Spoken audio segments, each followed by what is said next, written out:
Guys, do you want the best calendar you've ever seen in your life? Do you want to have the best Secret Santa present you'll ever give in your life? And you'll have 12 months of fun flipping through every month next year. And also, all the proceeds go to Mind Charity. Yep. And not only that, you get to look at our sweet, beautiful faces every single month in a different location. And as you can see, it is an X-rated calendar. Who wants to pick a month then? Come on, boys. Let's show them what we're about. Let's show them Feb. February. We always show Feb. Oh, do we? What's Feb? Yeah, we showed that one already. Let's show October.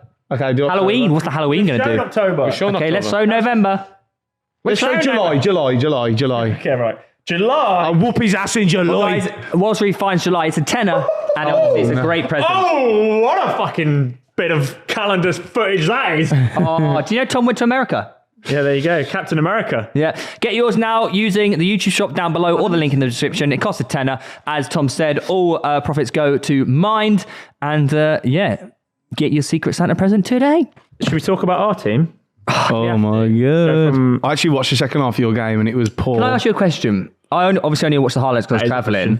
And I watched the highlights and I saw the stats. I thought, how have we not scored? Like, what you didn't was it really the first half? You Was it the didn't. second I half? didn't watch the first half. You didn't have that many clear. Everyone defended well. No, but we had chances. We have a good XG. We dominated them in every. Odegaard probably should have What scored. was the issue? It was just that final bit. Like Saka was getting doubled up a lot for one. Good Pickford save as well from Saka. Slightly poor. Martinelli wasn't good enough. And you just don't have that unfortunately, you don't strike fear into teams in that central role. Like Havertz and Jesus just aren't it. Can we admit Havertz was a shit signing? Can we just admit that now? No. Please. I'll never. And also, because you rely heavily on getting the ball wide, especially to Saka, who then delivered like imbalanced. On the whip. It's hard to score. And obviously, I've cracked your corner code. So you ruined a whole season. I don't know. And Odegaard wasn't good. He got subbed as well. Yeah, it wasn't one of his. What's your thoughts on that? Arteta benching the person you say you need. Proactive substitutions. Yeah. But he's just not one of those players where he didn't play well. He should have scored. He should have scored twice. And it's not good enough for the top level, is it? I get that, but if Odegaard, you'd bet that if he keeps getting those chances, he will put them away. And I feel like he's your player where you gamble, just leave him on. He's not necessarily the best finisher. Yeah, who'd you bring on for him? Odegaard isn't a clinical. It was Wanyeri won it. Yeah, it was. But also, you say that right. Like teams' best players do get subbed at some point. I know, but I just think for you, he took him off. Yeah, exactly. Bad. I respect he took him off, but. I just think, I don't know. I'm getting doubts with. Bottle job. Are you saying we need Cunha? I'm getting doubts with Arteta a bit. I woke up Sunday and I was like, I just don't know if he's going to get you over that. Like, you're 6 years. Don't get me wrong. He has done a good job. He has, and don't forget when he took over, Arsenal were poor. Really bad. And you are now, still title contenders. You are now one of the better teams in the league. I don't know if now he can take that step. But we should. This shouldn't even be a discussion. We should be beating Everton 3-0 at home. It's not even. And it's not the first game this season where you've looked lackluster. Do you know what makes it worse is that Liverpool dropped points and we didn't close the gap. And they still managed to, with 10 men, they still managed to cling a point. And that's the difference. Yeah. Liverpool get 2-1, you're like, they'll score. That second half, I was like, Arsenal just aren't going to score. I just didn't feel like you were going to score. Like Fulham the other week away, I just didn't feel like you were going to get that over the line. It feels like you've given the title to Liverpool. This could have very easily been your season when Man City fallen off. I think that's too soon to say. And even Chelsea they're getting over the line. Chelsea always look like they're going to score. Arsenal don't. Their problems are not defensive. Arsenal don't look like they don't always look like you're going to score. And I think that's worrying with, I don't know, I doubt some of his signings, like in Marino, he's either one. Havertz, I feel like he tried to be too clever with the Havertz signing. Every man and his dog could see Havertz just weren't. I really hope we do get someone for the forward line in January. Yeah, you've got otherwise I'm not enthused by the rest of the season if that's the setup we have to run with.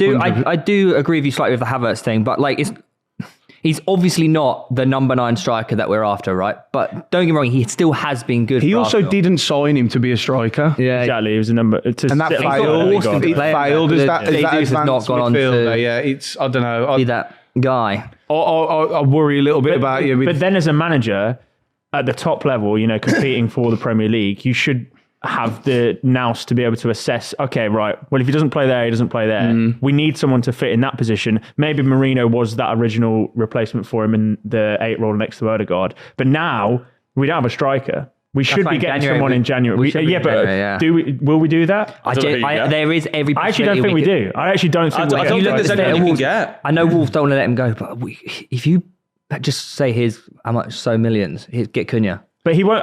Even if we do get Cunha, that'll be a Martinelli replacement. Yeah, Cunha's not a out-and-out number. Now, he won't solve the Havertz issue either. Yeah, but he could play there. He could, but then you're not maximising what you get. Are you going to spend 80 million and play someone out of position like you did with Havertz? So the problem is you're going down the same. I get what you mean, but also Cunha long term as a left winger for us, left forward would be brilliant. Yeah, of course, but trying to get someone like an Isak or number 1 in January. But even Cunha doesn't suit your style. Cunha doesn't play as a wide winger. The way he doesn't hug the touchline like Saka and Martinelli do. Yeah, exactly. Cunha basically has a free role. He starts off the left, then gets the ball and comes inside. And what your issue? The reason it works at Wolves is usually the fucking Red Sea parts down the middle.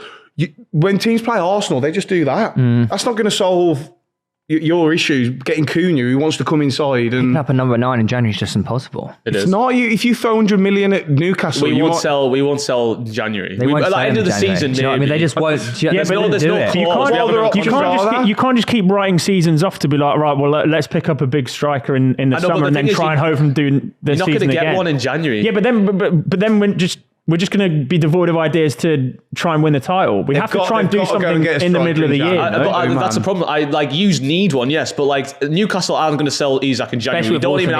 We don't have a second striker. Which other big team's going to sell there? It doesn't necessarily need to be that, but someone of that ilk. Otherwise, we're just forfeiting the title. How much does Isak cost in January? Do you know what I mean? Do you know how much it's going to cost? Who? Isak in January. 100 mil plus. There's that Sesko. But he's not guaranteed. Is he the answer? Is he the answer? But I feel like that's the caliber of player that you can only get. Gyökeres would be very good. Gyökeres would be. Even Gabriel could Gyökeres is maybe, but again, he's going to cost 70, 80 million. Yeah, and it's January, so he's going to be a premium. I don't know. I think you messed up in the summer. I think if I was Arsenal, I would wait till the end of the season and then try for Isak. But then you just forfeit the title where there's a great opportunity with City dropping points. But it's just like you aren't going to get a player, and the problem is if you spend 70 million on a striker who might not be the long term fix, worth it though. You're taking out your budget at the end of the season. That's why if Arsenal have got any nuts, they'll throw 100 million at Newcastle and just test them, see if they'll sell him for 100 million.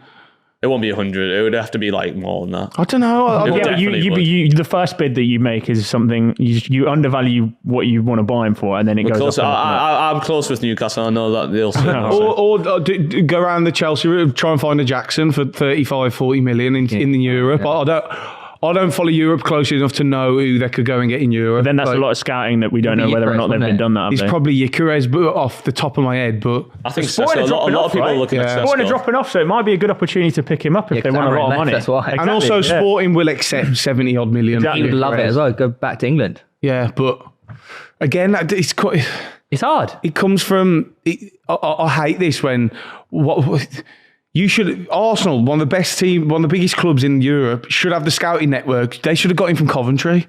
Why have you had to wait for Sporting and then go and spend 3 times the amount? That is shit business. Who's had worse business, Arsenal or Man City? That's easier than done to do that, though, isn't it? This year, that's all in hindsight. In the last few years. Because I feel like it'd be Arsenal. For example, you were really bad, but you even got bailed out over the Mudryk situation. You were close to spending 100 million on Mudryk.